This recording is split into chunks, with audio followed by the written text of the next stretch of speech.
Before we start, I want to say that this video is not intended to insult anyone's skills in 3D modeling, animation, or rigging.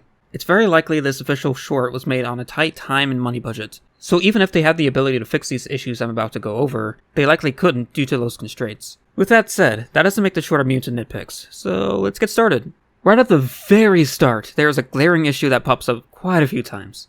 You can see the outside skin of her neck clipping into her mouth due to her jaw opening up too wide without any corrective blend shapes to accommodate for it. Either that or it's bad weight painting.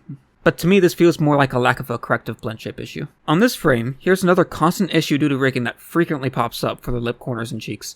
It's natural for the lip corners to start pushing the cheeks when they move towards them, but the crease formed here, right where the cheeks start, is way too sharp and unnatural looking. This is likely due to bad weight painting and possibly bad posing, perhaps a mix of both. In my opinion, there doesn't seem to be any obvious blend shapes being used to create clean shapes for the face, as I can only spot bad deformations that I think could only be caused by bad weight painting. Here's how my 3D pony model lip corners push the cheeks. In my models, facial rigging almost exclusively works in blend shapes, with a few exceptions. On this frame, the hair particle system physics appear to bug out, don't know why. During the section where Pinkie Pie screams her name, the top of her lips are causing bad deformations and creases right under her nostrils.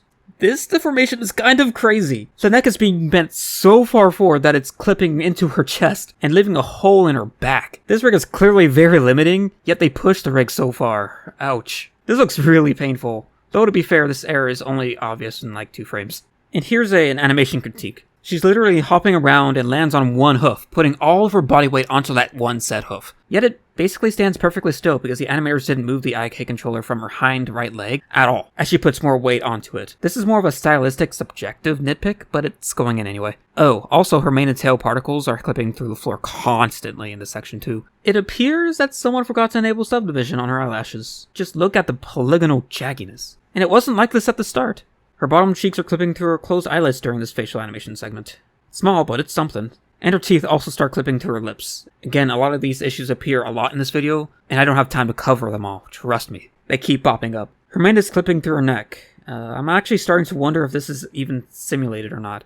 I'm a bit confused. If it is, it's severely limited. Her mane then continues to clip through her ears. Her teeth are clipping through her lips again, but it looks actually quite painful this time. Again, ouch. Oh man, that right shoulder deformation is painful. I seem to be discovering a theme here. But seriously, almost all of what's raising her entire right front leg 90 degrees is that shoulder joint, not the arm joint. That's crazy unnatural and painful looking. I get it, Pinkie is supposed to be flexible, but I don't think it should be pushed to the point where she's literally cracking her shoulder blades, just the point. Subsurf is still not enabled on the eyelashes, even after the gummy shot. I'm honestly not sure how something like this happens. Also, her left eyeball clips into her mouth in this section. That's not her teeth, folks. That's apparently an eyeball. Not sure what else it could be. How pleasant. And to be fair, this is something I did have to deal with my own models, because, well, pony eyes are supposed to be large and cartoony, and it can be tough to fit into the head without problems like this occurring, though it's not impossible to solve. In Blender, all I used was lattices that are bound to the eyeball, and they dynamically morph the shape of the eye inside the head to prevent it from clipping into the mouth. Her eyelashes are now clipping through her frowning eyebrows.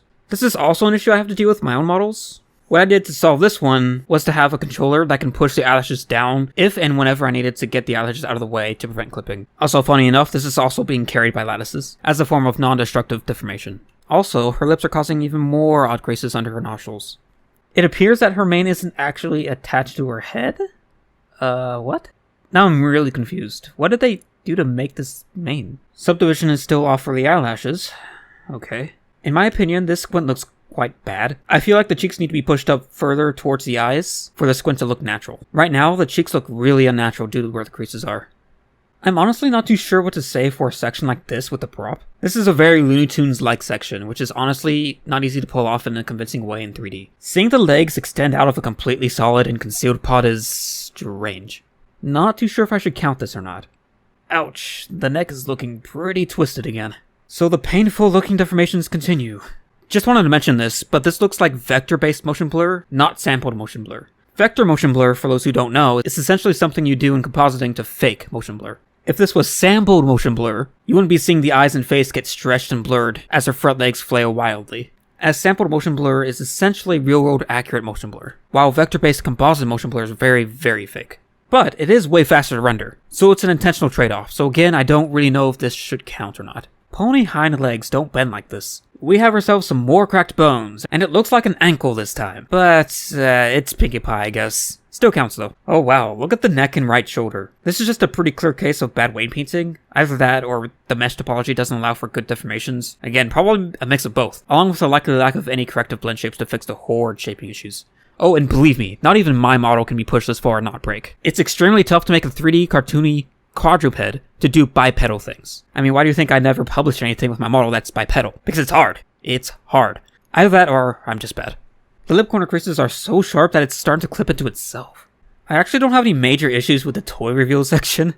Go figure, the toy reveal has the least problems. Should have expected that. And now here's a pretty major issue. This looks like a render layer issue that failed to mask away things it should have. The tail and hooves are clipping through the floor, but you can still see them. Oh, and the ceiling debris is just stock VFX, it looks like. Not a technical nitpick, but it still counts. Especially because it kind of looks lazily overlaid on top. As much as it looks like they tried to squash the main down, the main is still clipping through the helmet. Nice try though. Oh, and her cutie mark is missing. I literally just noticed this. Huh. On a side note, have you noticed how thin the teeth and lips are? There's like no dimension to them. It's more of a stylistic critique, but I still think there should be more depth than that. It's kind of paper thin there.